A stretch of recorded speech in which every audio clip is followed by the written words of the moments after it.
वालेकुम अस्सलाम व रहमतुल्लाहि व बरकातुहू। बहन, आपकी तबीयत कैसी है? जी अल्हम्दुलिल्लाह मैं ठीक हूँ। आप कौन है? मैंने आपको नहीं पहचाना। मेरा नाम अस्मा है। मैं आपके मोहल्ले में पिछले 2 हफ्ते से रहने आई हूँ।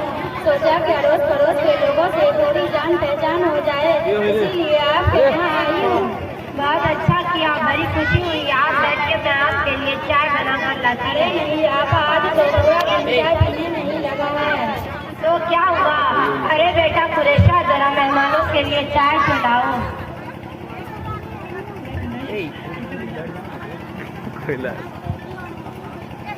और ये सब कौन है?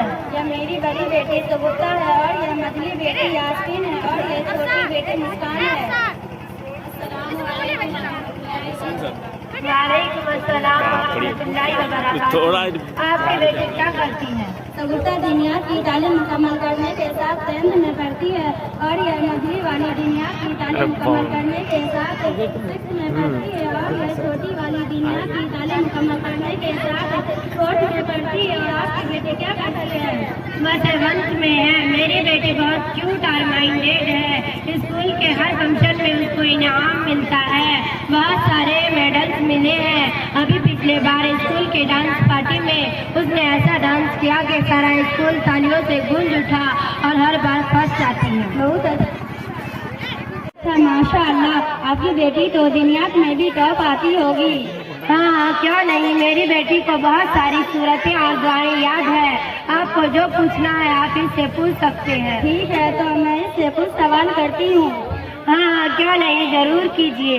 अच्छा बेटा बताओ, अगर हमें पानी ना मिले और हमें नमाज पढ़ना है तो हमें क्या करना चाहिए? अरे आंटी, आपने तो बहुत आसान सवाल कर दिया, थोड़ा स्ट्रॉन्ग सवाल करना चाहिए था। नहीं बेटा नहीं, पहले इस सवाल का जवाब दे दो। पानी ना मिले तो और क्या, नमाज की छुट्टी। पानी ही नहीं है तो वुजू कैसे करेंगे, और जब वुजू ही नहीं करेंगे तो नमाज कैसे होगी। अच्छा बेटा मुस्कान, तुम बताओ, अगर हमें पानी ना मिले तो हमें क्या करना चाहिए?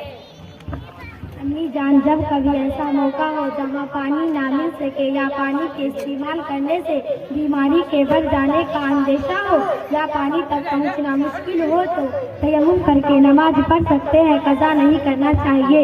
अरे अम्मी, ये तयम्मुम क्या होता है? मुझे क्या पता, तू ही बता। अरे आपने कहा था मेरी बेटी को सब कुछ आता है, कर दी ना मेरी इंसल्ट। चलो इससे भी आसान सवाल करती हूँ, हमें कितने चीजों पर ईमान लाना जरूरी है? बनना आ गया तो काफी है, दूसरी चीजों का क्या करना? ईमान सलामत बिल्लाह, ईमान लाई में अल्लाह पर, व मलाइकती और उसके फरिश्तों पर, व कुतुबी और उसके किताबों पर, व रसूली और उसके रसूलों पर, वल यौमिल आखिरी और आखिरत के दिन पर, वल कद्रि खैरिही व शर्रिही मिनल्लाहि ताला, और इस बात पर भी कि अच्छी बुरी तमाम तकदीरें अल्लाह ही की तरफ से है, वतवात से बादल मौत और मरने के बाद दोबारा जिंदा किए जाने पर। ठीक है आंटी, आपने कहा था आपकी बेटी स्कूल में फर्स्ट आती है, तो कुछ दुनिया की मालूमात इससे पूछ लेते हैं। बताओ, हिंदुस्तान में कुल कितने राज्य और कितने केंद्र शासित प्रदेश हैं? 29 राज्य और 7 केंद्र शासित प्रदेश हैं। नहीं बहन, 29 राज्य और 7 केंद्र शासित प्रदेश नहीं, बल्कि 28 राज्य और 8 केंद्र शासित प्रदेश। आप ये कैसे कह सकती है? बहन, लगता है आप जमाना के हिसाब से अपडेट नहीं रहती, अपडेट रहा कीजिए। क्या आपको नहीं पता 5 अगस्त 2019 को जब से कश्मीर से धारा 370 हटाया गया है, तब से हिंदुस्तान में 29 राज्य 7 केंद्र शासित प्रदेश के बजाय 28 राज्य 8 केंद्र शासित प्रदेश हो गए हैं। अच्छा बताइए कि हिंदुस्तान के सबसे पहले प्रधानमंत्री और उप प्रधानमंत्री का क्या नाम है?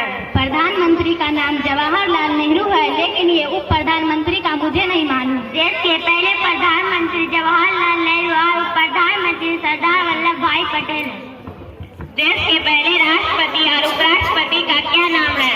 राष्ट्रपति का नाम डॉक्टर राजेंद्र प्रसाद है, लेकिन ये उपराष्ट्रपति का मुझे नहीं पता। देश के पहले राष्ट्रपति डॉक्टर राजेंद्र प्रसाद और उपराष्ट्रपति सर्वपल्ली राधाकृष्ण है। देश के पहले एजुकेशन मिनिस्टर और हेल्थ मिनिस्टर कौन थे? मैंने ये सब पढ़ा है, लेकिन फिलहाल मुझे याद नहीं है। एजुकेशन मिनिस्टर मौलाना अबुल कलाम आजाद साहब और हेल्थ मिनिस्टर राजकुमारी अमृता कौर है। अम्मी, अगर उन्होंने मुझसे और ज्यादा सवाल किया तो आपकी और मेरी बेइज्जती हो जाएगी। चलिए यहाँ से चलते हैं। क्या हुआ बहन, दोनों माँ बेटी क्या फुसुर फुसुर करने लगी? अरे मेहमान इधर खड़े हैं और तू उधर जाकर बैठी है, इधर आ। असल में हमें एक काम याद आ गया, इसलिए हम जा रहे हैं। ठीक है बहन जाइए, लेकिन जाने से पहले एक बात सुन लीजिए। आपने अपनी बेटी को दुनियावी तालीम तो दे दी है, लेकिन वह भी सही नहीं है और दीनी तालीम में तो बहुत ज़्यादा कमजोरी है। हालांकि अब वह दौर नहीं कि सिर्फ दुनियावी या सिर्फ दीनी तालीम देकर हम अपने बच्चे को कामयाब बना सकते हैं, बल्कि अब हमें अपने बच्चे को दोनों तालीम देना होगा, वह भी इतना मजबूत ताकि हमारे बच्चे ज़माने के हिसाब से दुनिया के हर फील्ड में उतर कर मुकाबला कर सके।